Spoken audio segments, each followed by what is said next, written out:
पग पर है संग तुम्हारे अन्नदाता। लहू किसानों का बन के पसीना सींचता है धरती का सीना। मेहनत का तेरी हक दिलवाने, नई तकनीक नई खोज बताने। पशुधन को गुणवान बनाना, पौध सुरक्षा को सिखलाना, खेती के सब गुर समझाने, भारत का सरताज बनाने। आठों पहर है संग तुम्हारे अन्नदाता अन्नदाता। नमस्कार, मैं सिरांधा आप सभी दर्शकों का अन्नदाता कार्यक्रम में स्वागत करती हूं। किसान बहुत परिश्रमी होते हैं। वो खेतों में जी तोड़ मेहनत करते हैं, जो अनाज, फल और सब्जियां उगाते हैं। हमारे देश की अर्थव्यवस्था का लगभग समूचा भार उन्हीं के कंधों पर ही है। ऐसे ही भारतीय किसानों को खेती बाड़ी से जुड़ी हुई बहुत सी नई, रोचक और लाभकारी जानकारियां देने के लिए हर रोज सुबह हम आपके साथ आते हैं। तो चलिए कार्यक्रम शुरू करने से पहले देखते हैं क्या है आज के अन्नदाता में। अच्छी आय के लिए करें टमाटर की उन्नत तकनीक से खेती। किसान कैसे करें अपने स्तर पर वर्षा जल का संग्रहण।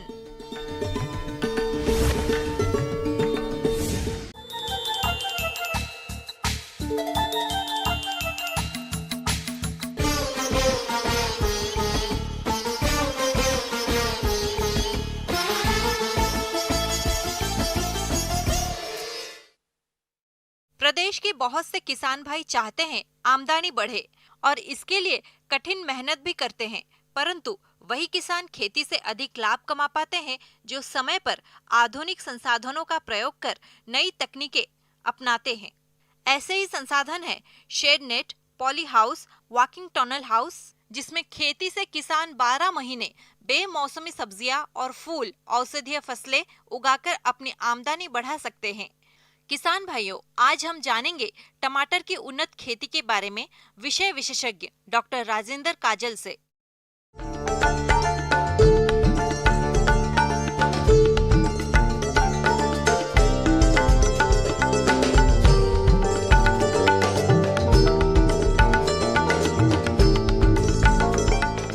टमाटर की जो रोपाई कर रहे हैं ये नेचुरली वेंटिलेटेड पॉली हाउस है और इसमें जो प्लांटेशन का टाइम है पूरा सितंबर के शुरू से लास्ट तक इसमें टमाटर की रोपाई हम कर सकते हैं।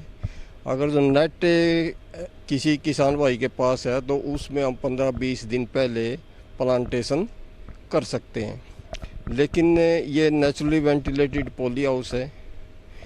इसमें सबसे पहले तो हम नर्सरी तैयार करवाते हैं। किसान भाइयों, सबसे पहले बात करते हैं टमाटर की उन्नत किस्मों के बारे में। तो टमाटर की उन्नत किस्में स्वर्ण लालिमा, स्वर्ण नवीन, काशी अमन, काशी विशेष इत्यादि है। इसके अलावा जहां तक इसकी संकर किस्मों की बात है तो इसकी संकर किस्में स्वर्ण वैभव, स्वर्ण संपदा, काशी अभिमान आदि हैं, जिनकी उन्नत खेती करके आप फसल से अधिक पैदावार की प्राप्ति कर सकते हैं।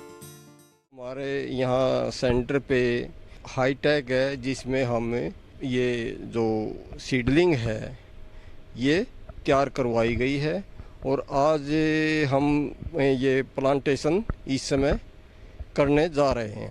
इसमें सबसे पहले फील्ड प्रिपरेशन की बात आती है, खेत को तैयार करने की बात आती है। तो इसमें जैसे पहले अगर जो आपके पास अच्छा गला हुआ देसी खाद है, FYM है, तो 8 से 10 टन प्रति एकड़ के हिसाब से आप वो डालो। DAP, SSP, muriate of potash ये एज ए बेसल डोज ये डालो।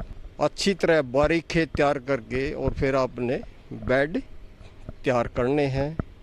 बेड जो हम तैयार करते हैं, एक बेड से दूसरे बेड की दूरी 2 मीटर हम रखते हैं, यानी एक बेड का जो सेंटर है और दूसरे बेड का जो सेंटर है उसमें 2 मीटर की दूरी रखते हैं। ये सब करने के बाद बेड तैयार हो गए तो उसके ऊपर जो ड्रिप लाइन है, ड्रिप लाइन हम डालते हैं। ड्रिप लाइन डालने के बाद जैसे इसमें टमाटर हम लगा रहे हैं, तो टमाटर के लिए मल्चिंग शीट ज़रूरी है। तो ये जो है मल्चिंग शीट, ये इस पे डाल दी गई है, क्योंकि टमाटर का जो पौधा है काफ़ी लंबाई लेता है और उस लंबाई तक हम ऊपर नहीं लेके जा सकते।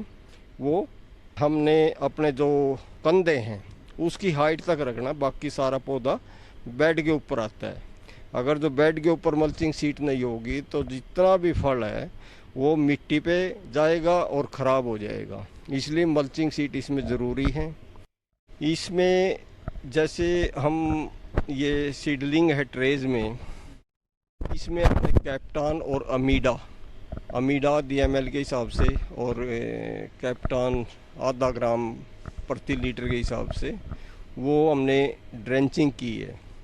ये एक प्राइमरी तौर पे की है पहले, तो उसके बाद 2 या 3 दिन के बाद फिर हम इसकी कैप्टान से ड्रेंचिंग, क्योंकि इसमें जो डैम्पिंग ऑफ है एक फंगल डिजीज़ है नर्सरी में, और नर्सरी ट्रांसप्लांट करने के बाद फील्ड में 1 सप्ताह तक 10 दिन तक कम से कम ये बीमारी आती रहती है। तो उसके लिए हम ड्रेंचिंग करते हैं कैप्टान की 1 ग्राम प्रति लीटर पानी के हिसाब से। इसमें जो हम रोपाई करते हैं लाइन से लाइन 30 सेंटीमीटर और पौधे से पौधे की जो दूरी हम रखते हैं वो 40 सेंटीमीटर रखते हैं। ये सब उसी अनुसार इसमें ये सुराख किए हुए हैं मल्चिंग शीट में। फिर ये अब ट्रांसप्लांटिंग कर रहे हैं। ट्रांसप्लांटिंग हम दोपहर बाद करते हैं। उसके बाद जो ड्रिप लाइन है इरिगेशन हम करते हैं, क्योंकि मिट्टी सूखी होती है, अभी भी टेम्परेचर इसके अंदर काफ़ी है। तो पानी चलाने का मतलब पानी कम से कम 2 घंटे 3 घंटे 4 घंटे, जब तक बेड पूरी तरह से गीला नहीं होता, नमी उसमें पूरे में नहीं जाती, तो जब तक पानी चलाते हैं। इसका मकसद हमारा ये है कि जो इसके अंदर की गर्मी है वो निकल जाए और पौधा लगाते हैं हम तो उसकी मोर्टेलिटी कम से कम आए, मतलब कम से कम मरे। तो ये मकसद हमारा इसका गिला करने का होता है। इसमें जैसे मैंने बताया कि पौधा काफ़ी लंबाई लेता है, तो इसके लिए हम ट्रेलिसिंग थ्रेड यानी कि धागे से सपोर्ट देके ऊपर लेके जाते हैं। तो ये भी काम हम जैसे ही अब ट्रांसप्लांटिंग कर रहे हैं, इसके 10 दिन के बाद ये काम हम शुरू कर देंगे। किसान भाइयों, अब बात आती है पोषक तत्व प्रबंधन की। तो टमाटर की फसल की शुरुआती अवस्था में 2 किलो 19-19-19 3 दिन के अंतराल पर प्रति एकड़ की दर से ड्रिप द्वारा दिया जाता है। इसके बाद 2 किलो 0 52-34 3 दिन के अंतराल पर दिया जाता है तथा फलन अवस्था पर 2 किलो 0050 3 दिन के अंतराल पर दिया जाता है। और फल की अच्छी क्वालिटी बनाए रखने के लिए जब फूल फल में परिवर्तित हो जाते हैं, तब इसके आसपास के सारे पुराने पत्तों को निकाल देते हैं। यह इसलिए करते हैं क्योंकि इससे फसल की बढ़वार अच्छी होती है, जिससे फलों की गुणवत्ता में सुधार आता है। किसान भाइयों को मेरी यह सलाह है कि अगर जो आपके पास कोई स्ट्रक्चर है, किसी भी प्रकार का स्ट्रक्चर है, तो आप सितंबर के महीने में प्लांटेशन करें टमाटर की। और जो टमाटर बाहर हम लगाते हैं और अंदर लगाते हैं, इसमें कम से कम 3 या 4 गुना का प्रोडक्शन का फ़र्क आता है। बाहर 2 किलो देगा तो अंदर 7 या 8 किलो तक प्रोडक्शन देता है। तो इससे किसान भाई ज़्यादा से ज़्यादा आमदनी ले सकते हैं। किसान भाइयों, अभी तक आपने खेती से जुड़ी हुई कुछ उपयोगी जानकारियां देखी। अब लेते हैं एक छोटा सा ब्रेक, जल्द लौटेंगे। कार्यक्रम में और भी है खेतीबाड़ी से जुड़ी हुई महत्वपूर्ण जानकारियां। आप बने रहिए हमारे साथ।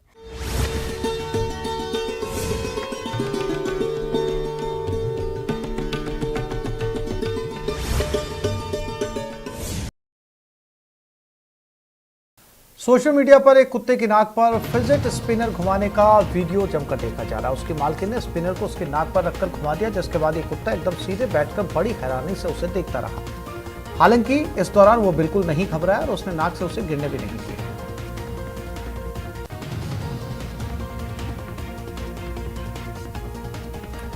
ये देखिए, सिर्फ इंसान ही नहीं, कुत्ता भी बाहुबली देखता है। इसे देखने में इंटरेस्ट भी आ रहा है। फिल्म से प्रेरित होकर ये भी फिल्म के एक सीन को कुछ इस तरह भेड़ पर ट्राई करता है, शायद बाहुबली 3 की तैयारी कर रहा है।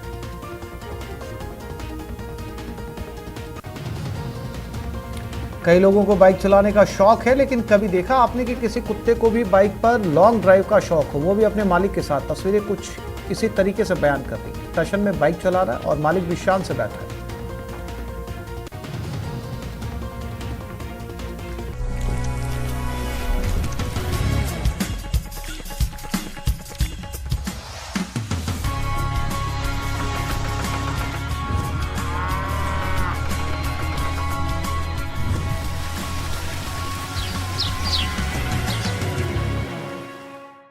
ब्रेक के बाद आप सभी दर्शकों का अन्नदाता में एक बार फिर से स्वागत है। चलिए अब रुक करते हैं अगली। भाइयों, जैसा कि अपने प्रदेश में वर्षा का दौर चल रहा है, राज्य में कहीं बाढ़ तो कहीं सूखा की स्थिति रहती है।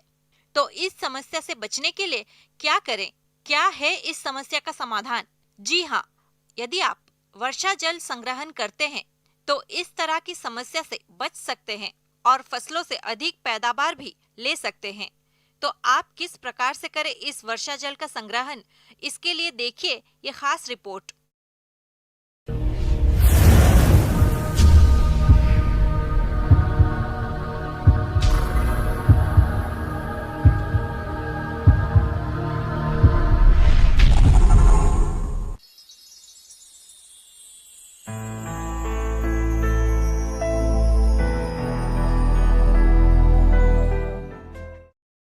तो जैसे कि हम बात करते हैं खेती की, जैसे फल उत्पादन की, फूल उत्पादन की, पशुपालन की, किसी भी तरह की खेती की हम बात करें, पानी जो है वो बहुत ही ज़रूरी है। मानव जीवन के लिए कह लें चाहे या खेती के लिए कह लें, पानी के बगैर कुछ भी हमारे संभव नहीं है। पानी के बिना किसी भी प्राणी का जीवन संभव नहीं है। ऐसे में अगर इसका महत्व हम नहीं समझेंगे तो भविष्य में जल संकट से जूझना पड़ेगा। इसलिए शहरों से लेकर गांवों तक हर किसी की जिम्मेदारी है कि वो जल संचयन के लिए जरूरी कदम उठाए। और आजकल के टाइम में पानी की जो है कई क्षेत्रों में भारी कमी है और ज़रूरत है कि पानी का संग्रहण किया जाए, उसका संचयन किया जाए और खेती में अच्छे तरीके से उपयोग में लाया जाए। किसान के पास कितनी अच्छी ज़मीन हो, कितनी अच्छी फसल की किस्म हो, अच्छी वैरायटी हो और सभी चीज़ें, खाद भी अच्छी उपलब्ध करा सकता हो किसान, लेकिन जब तक पानी उपलब्ध नहीं होगा तो इन चीज़ों का भरपूर मात्रा में फ़ायदा नहीं मिलता है। जो अच्छी पैदावार लेने के लिए जल का एक भंडारण करना, संग्रहण करना और उसको खेती में अच्छे तरीके से प्रयोग में लाना बहुत ही ज़रूरी है अच्छे फसलों उत्पादन के लिए। जल संचयन के कई तरीके हैं। किसान अपनी सुविधा से अलग अलग तरीके अपना सकते हैं, जिसमें गड्ढा तैयार करना, तालाब निर्माण, टैंक का निर्माण, इसके अलावा और भी कई तरीके हैं जिसे किसान समूह बनाकर जल संचय करते हैं। तो जैसे पहाड़ों में या मैदानी इलाकों में बरसात के मौसम में बहुत ज़्यादा बारिश होती है और उस बारिश का कम से कम 60 से 70% भाग जो है बहकर मैदानी इलाकों में चला जाता है। वो हमारे किसी काम नहीं आता है।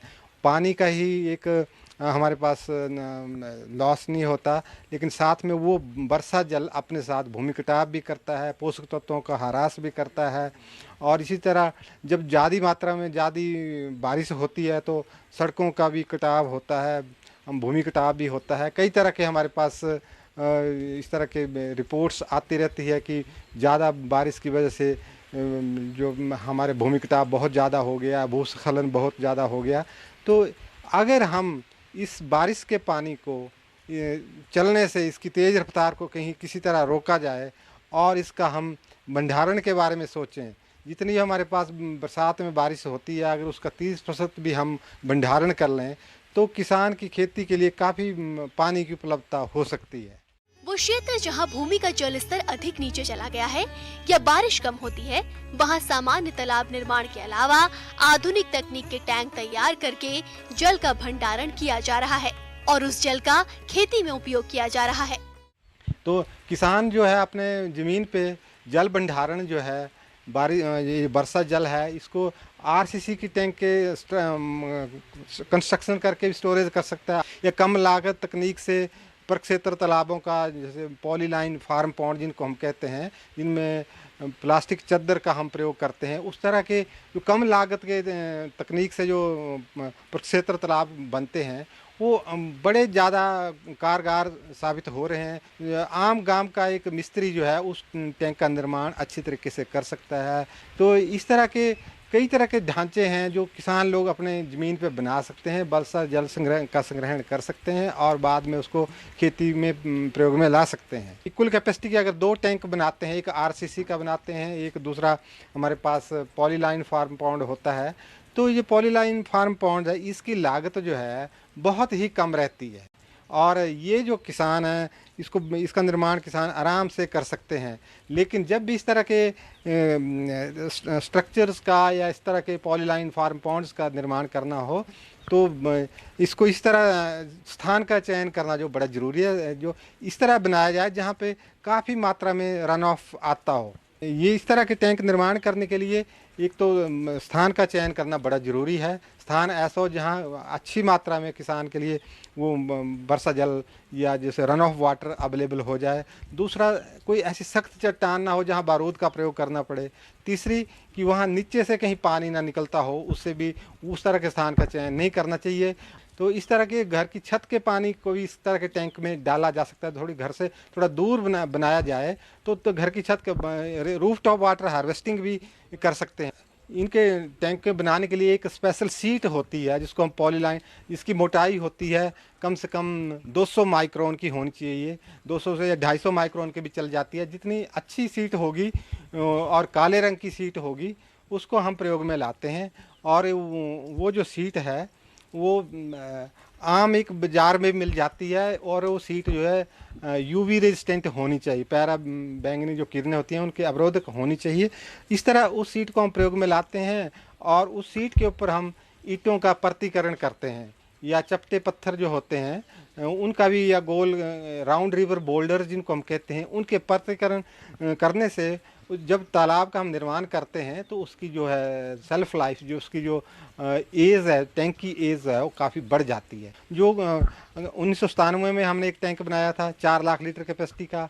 उसके बाद 1998 में हमने 1,25,000 लीटर कैपेसिटी का टैंक अपने रिसर्च फार्म पे बनाया। वो टैंक आज भी अच्छी तरीके से काम कर रहे हैं। अगर इनका रख रखाव ठीक तरीके से किया जाए तो ये टैंक कम से कम 25-30 साल अच्छे तरीके से काम करते हैं और किसान के लिए एक सिंचाई का एक अच्छा एक माध्यम बन जाते हैं।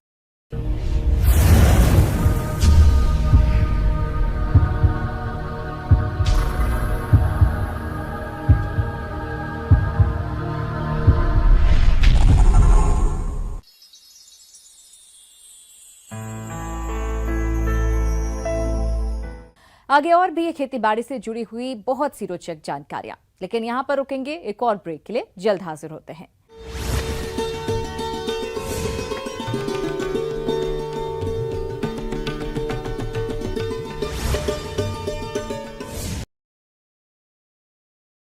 सोशल मीडिया पर एक कुत्ते की नाक पर फिजेट स्पिनर घुमाने का वीडियो जमकर देखा जा रहा है। उसके मालकिन ने स्पिनर को उसके नाक पर रखकर घुमा दिया, जिसके बाद ये कुत्ता एकदम सीधे बैठकर बड़ी हैरानी से उसे देखता रहा। हालांकि इस दौरान वो बिल्कुल नहीं घबराया और उसने नाक से उसे गिरने भी नहीं दिया।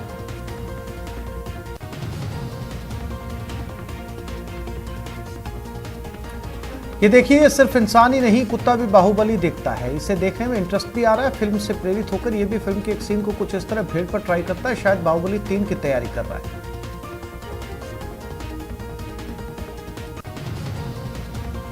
कई लोगों को बाइक चलाने का शौक है, लेकिन कभी देखा आपने कि किसी कुत्ते को भी बाइक पर लॉन्ग ड्राइव का शौक हो, वो भी अपने मालिक के साथ। तस्वीरें कुछ इसी तरीके से बयान कर रही है। स्टेशन में बाइक चला रहा है और मालिक भी शान से बैठा है।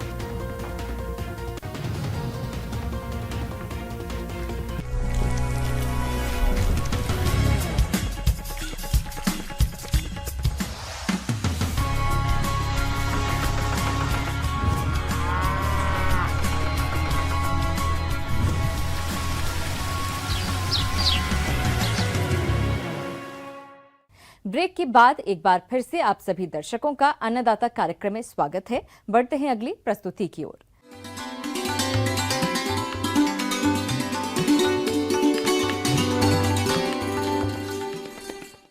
अन्नदाता हेल्पलाइन निशुल्क फोन संपर्क सेवा के माध्यम से आपके द्वारा पूछे गए प्रश्नों में से एक या दो महत्वपूर्ण प्रश्न को हम अपने कार्यक्रम में शामिल करते हैं। इसी के तहत आज का चयनित प्रश्न और उसका जवाब इस प्रकार है। आज की अन्नदाता हेल्पलाइन में हमने जिस प्रश्न को शामिल किया है उसे पूछा है गांव जोजासर, जिला हनुमानगढ़ के विकास कुमार ने। आपने धान की फसल में हानिकारक कीटों की पहचान और इसके नियंत्रण के बारे में जानकारी चाहिए है, तो इसके लिए देखिए कार्यक्रम का यह अंश। अब यदि ऐसी स्थिति आपको मिले कि इनमें धान में कीट भी लगती है, इनकी हमें सतत निगरानी रखना है। धान की फसल में बरसात के दिनों में तमाम कीटों का प्रकोप होता है। समय से दवा का छिड़काव न होने से फसलों के उत्पादन में गिरावट आती है। समय से दवा का छिड़काव कर फसल को इन कीटों से बचाया जा सकता है, लेकिन किसान जागरूकता के अभाव में ध्यान नहीं देता है, जिससे उत्पादन में गिरावट आ जाती है। कीट प्रबंधन में पत्ती लपेटक कीट, ये इल्ली क्या करती है, लार के माध्यम से पत्तियों को गोंद से चिपका देती है और उसके अंदर फिर पत्तियों पर अटैक करती है और अटैक करने से पत्तियां बन जाती हैं, पुंगी आकार की हो जाती, पाइप आकार की हो जाती हैं। इसके नियंत्रण के लिए हमारे लिए ट्राइजोफास 40 सीसी या फिर प्रोफेनोफास और प्लस इसमें साइपरमीथेन, इन दोनों दवाओं का कॉम्बिनेशन कर करके 750 ml प्रति हेक्टेयर की मान से स्प्रे करना है। खड़ी फसल में फोलियर स्प्रे करना है। इसके बाद एक और बीमारी आती है, कीट लगता है तना छेदक। तना छेदक कीट कब लगता है, जब पौधे में, धान के पौधे में कल्ले या टिलर जिसको बोलते हैं वो निकल रहे हों, उस समय ये अटैक करता है। ये अटैक कहाँ करता है, पौधे के बीच के वाले मिडिल भाग में अटैक करता है, स्टेम के, और अंदर होल करके अंदर ही अंदर पौधे को डैमेज करता है। तना छेदक कीट की सूढ़ियां काफी हानिकारक होती हैं। ये हल्के पीले शरीर वाली तथा नारंगी पीले सिर की होती हैं। मादा सूढ़ी के पंख पीले होते हैं। ये पौधे की गोभ में प्रवेश कर जाती हैं, जिससे पौध की बढ़वार रुक जाती है। कीट पौधे के गोभ के तने को काट देती है, जिससे गोभ सूख जाता है और बालियों का रंग सफेद पड़ने लगता है। और तना छेदक से पौधा ऊपर का हिस्सा मुरझा जाएगा, नीचे का हरा दिखेगा, इससे उत्पादन में काफ़ी प्रभावित करेगा। तो इसके नियंत्रण हेतु हमारे लिए इन कीटों के समेकित नियंत्रण के लिए खेत में 10 से 12 लाइट ट्रैप लगाएं। इससे रात के समय कीट प्रकाश की ओर आकर्षित होकर फंदे में फंसकर मर जाएंगे। साथ ही खेतों में जगह जगह पर फेरोमोन ट्रैप को लगाएं, जिससे वयस्क नर कीट ट्रैप में फंस जाते हैं। इससे खेत में कीटों की संख्या का भी पता लगाया जा सकता है। 5% प्रति वर्ग मीटर से अधिक गोभ मृत होने पर रसायनों का प्रयोग करना चाहिए। तना छेदक की रोकथाम के लिए कार्बोफुरान 3G 20 किलोग्राम प्रति हेक्टेयर की दर से छिड़काव करें अथवा कार्टाप हाइड्रोक्लोराइड 4% छिड़काव करना चाहिए। लैम्डासाइहेलोथ्रिन और थायोमिथाक्जाम 150 ml पर हेक्टेयर का स्प्रे करना है। पानी की जो मात्रा है जिसमें घोल तैयार करना है पानी में 500 लीटर प्रति हेक्टेयर है। और इसमें फोलियर स्प्रे करते समय हमें ये ध्यान जरूर रखना है, जो स्प्रे करने वाला होता है स्पीड से चलता है, इसको हमें आराम से चलना है ताकि पूरे पौधे पर फोलियर स्प्रे होता रहे, पूरा पौधा उस घोल से भींग जाए, तभी सही समुचित ढंग से इसका नियंत्रण किया जा सकता है। फसल में एक और किसान भाइयों कीट लगता है जिसको बोलते हैं गंदी बग। गंदी बग क्या करता है, ये पौधे के मिडिल भाग में और ज़मीन के ऊपर रहता है। पौधे पर रहेगा तो मिडिल भाग में अटैक करेगा और ज़मीन के ऊपर रहता है। ये जब धान की फसल में मिल्क स्टेज में दूध बन रहे हों दानों में, उस समय ये अटैक करता है, पाया जाता है विशेष रूप से। और इसका पौधे का रस चूस लेता है, जिससे पौधा पीला पड़ जाता है, बौना हो जाता है और दाने पतले हो जाते हैं। और कभी कभी देखने में ये आता है कि दाना तो बन गया है लेकिन उसके अंदर का रस है, जो मिल्क है, वो उसका शोषण कर लेता है। तो इसलिए हमें इसकी कंट्रोल करने के लिए एसिटामीप्रिड का उपयोग करना चाहिए। एसिटामीप्रिड और इमिडाक्लोप्रिड। एसिटामीप्रिड 150 से 250 ml प्रति हेक्टेयर का उपयोग कर सकते हैं। इमिडाक्लोप्रिड का भी 250 से 300 ml प्रति हेक्टेयर स्प्रे कर सकते हैं। फुली स्प्रे करना है और पानी की मात्रा जैसे पिछले उसमें हमने बताई है वही रखना है, कांस्टेंट है, 500 लीटर है। और स्प्रे करने वाले व्यक्ति को सावधानी पूर्वक आराम से चलाना है, पूरे पौधे को उस घोल से तर करना है ताकि हमारी फसल में संपूर्ण नियंत्रण इस कीट से पाया जा सके। तो इसके लिए हमें समुचित प्रबंध करना है ताकि हम उत्पादन की अधिकतम स्तर को प्राप्त कर सकें।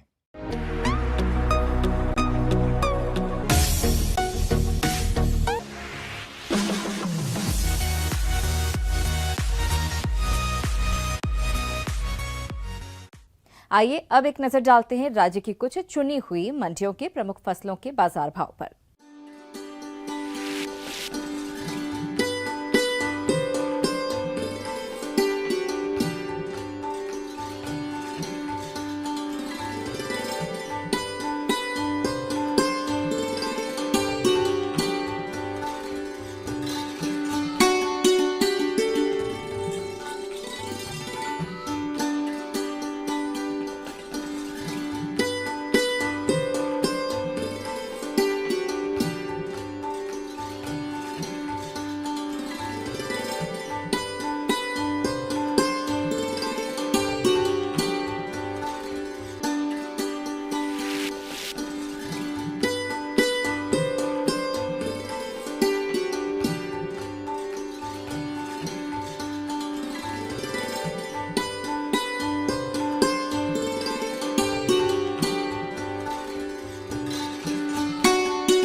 किसान भाइयों, अन्नदाता आपकी सेवा के लिए संकल्परत है। कृषि संबंधित समस्या और सुझावों के लिए आप हमें इस पते पर संपर्क कर सकते हैं।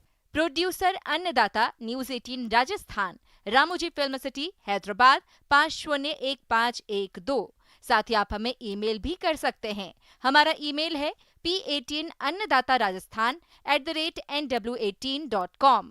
इसके अतिरिक्त आप हमें निःशुल्क हेल्पलाइन नंबर पर सोमवार से शनिवार सुबह 10 बजे से शाम 4 बजे के बीच संपर्क कर सकते हैं। किसान भाइयों, अब समय हो रहा है आपसे विदा लेने का, तो हमारी पूरी अन्नदाता टीम को दीजिए इजाजत। कल फिर आपसे मुलाकात होगी कृषि संबंधित कुछ और महत्वपूर्ण जानकारियों के साथ। नमस्कार।